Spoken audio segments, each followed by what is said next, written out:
The woman at the checkout whispered, "Don't leave with him." And that's when I realized the man holding my son's hand wasn't who I thought he was.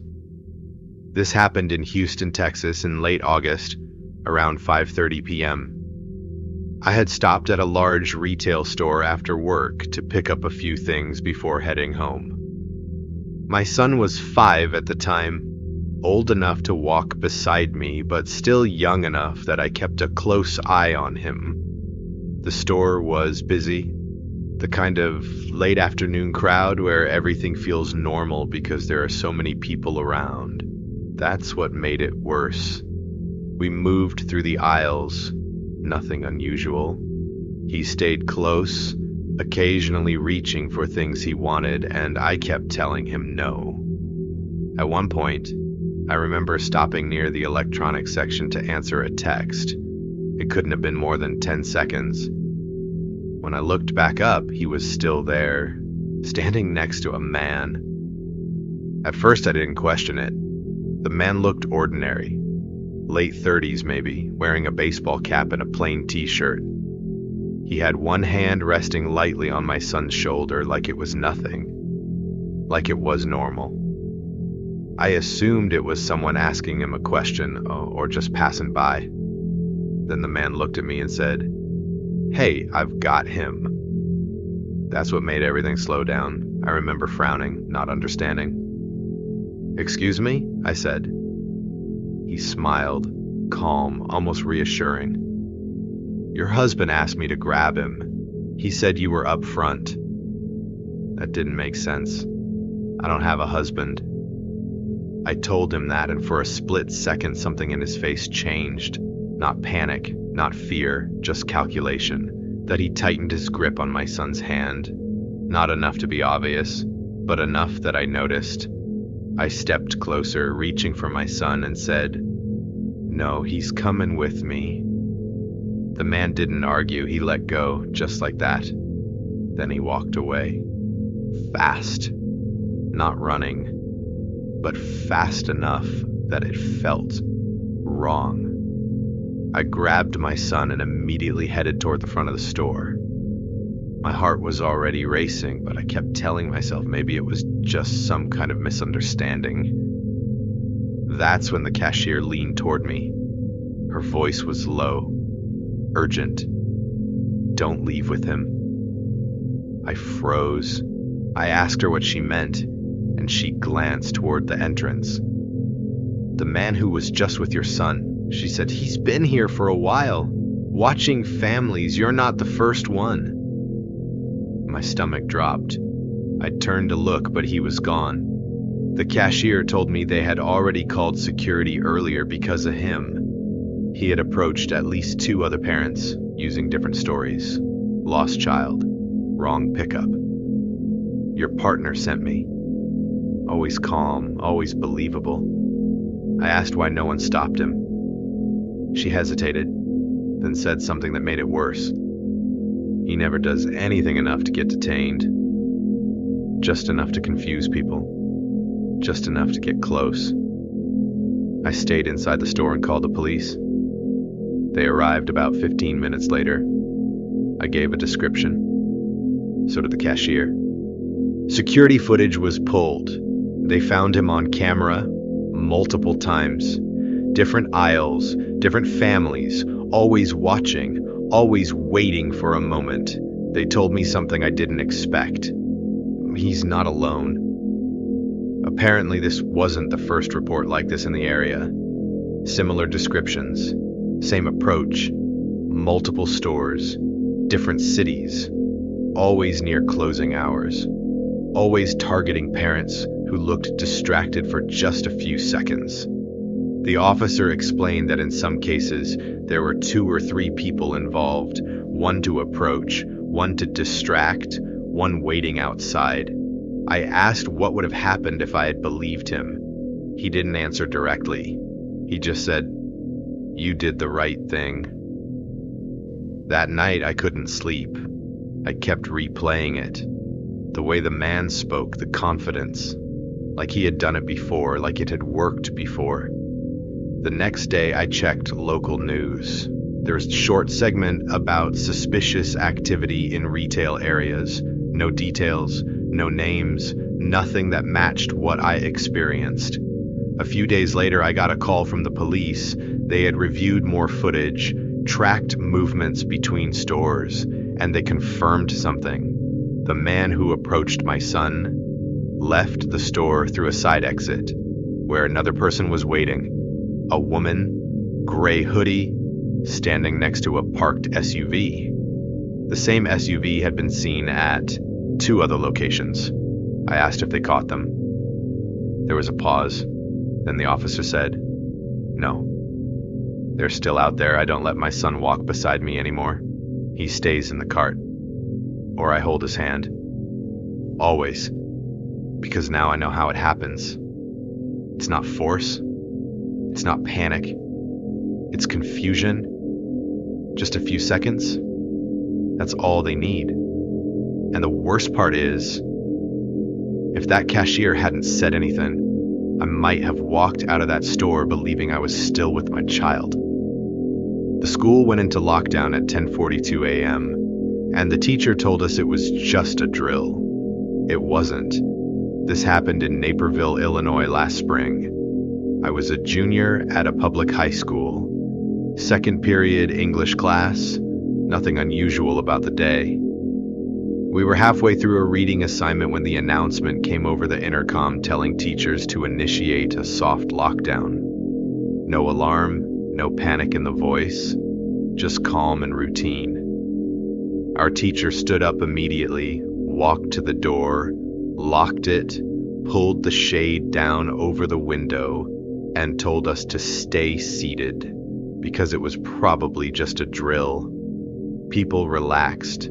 Some students even laughed, and that's what made it worse later because it didn't feel serious.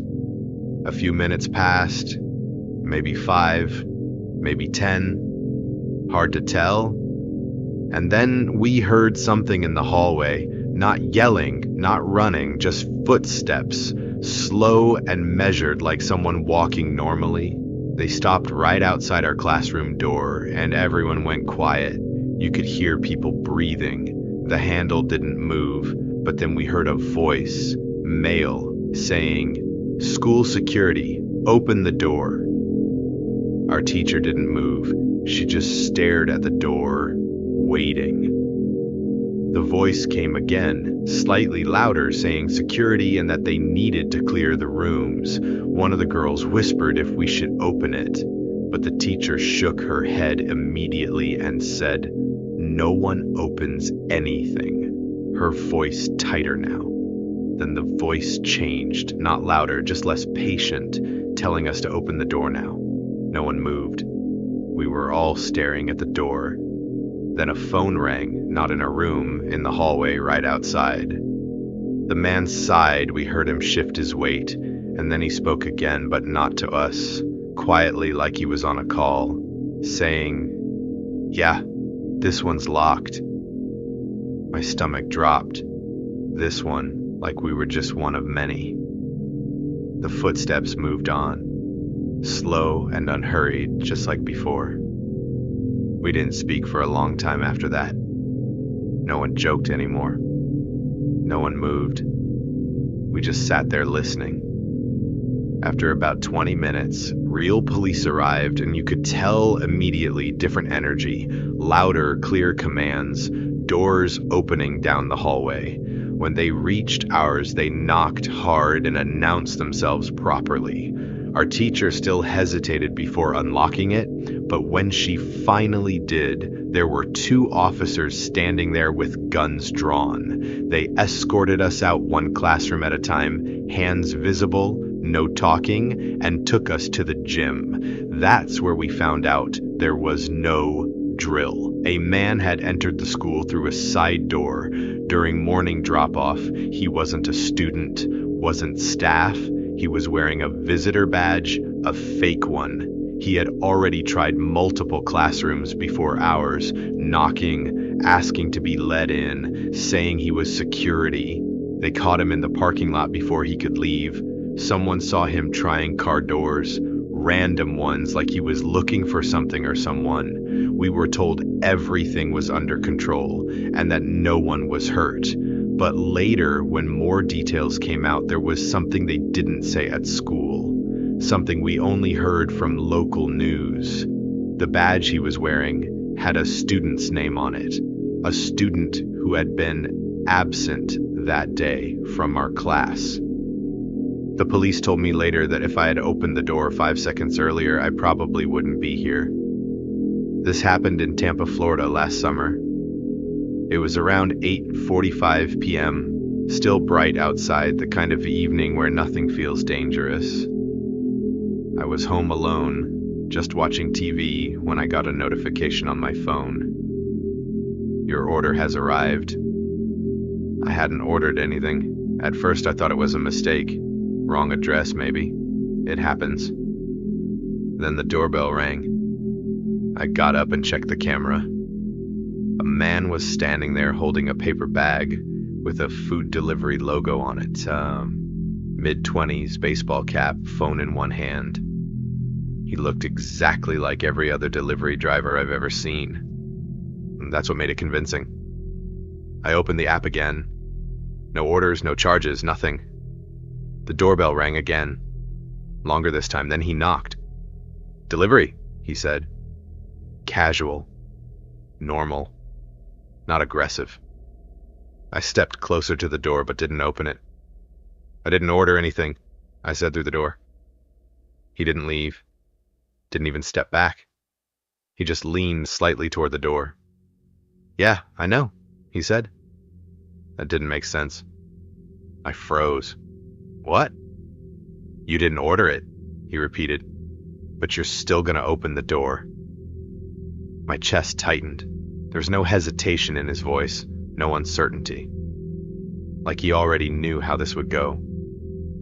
I stepped back quietly and grabbed my phone. I was about to call someone when I heard something behind me, a soft sound from inside the house. I turned slowly. The back door. The handle was moving, just slightly, like someone was testing it. My entire body went cold. There were two of them, front and back. The man at the door knocked again, louder this time. "Come on," he said, "don't make this weird."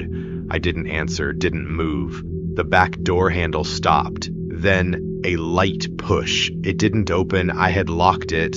Thank God I locked it. The man in front sighed. I could see it through the camera. He stepped back from the door, looked down at his phone, then back at the house, and smiled. Not frustrated, not angry, just patient, like he had time, like this wasn't over. My phone buzzed in my hand. Unknown number. I didn't answer, then a message. Wrong move. I couldn't breathe. Another message came right after. "We know you're alone." I dropped the phone. I didn't even remember dialing 911. I just remember whispering into it. "There are people outside my house, and I think someone tried the back door." The dispatcher told me to stay quiet, stay hidden. Officers were on the way. The man at the front door stopped knocking. He just stood there, looking at the camera. Then slowly, he raised his hand and covered the lens. Everything went black. The police arrived about 6 minutes later. Both men were gone. No car, no plates, nothing. But they found something, not at the front, not at the back, on the side of the house, near the fence, a small step stool, positioned perfectly under the window to my bedroom. The screen had already been loosened. Just enough. Like someone had been planning to come in another way. The officer looked at me and said something I won't forget. "This wasn't random. They expected you to open that door."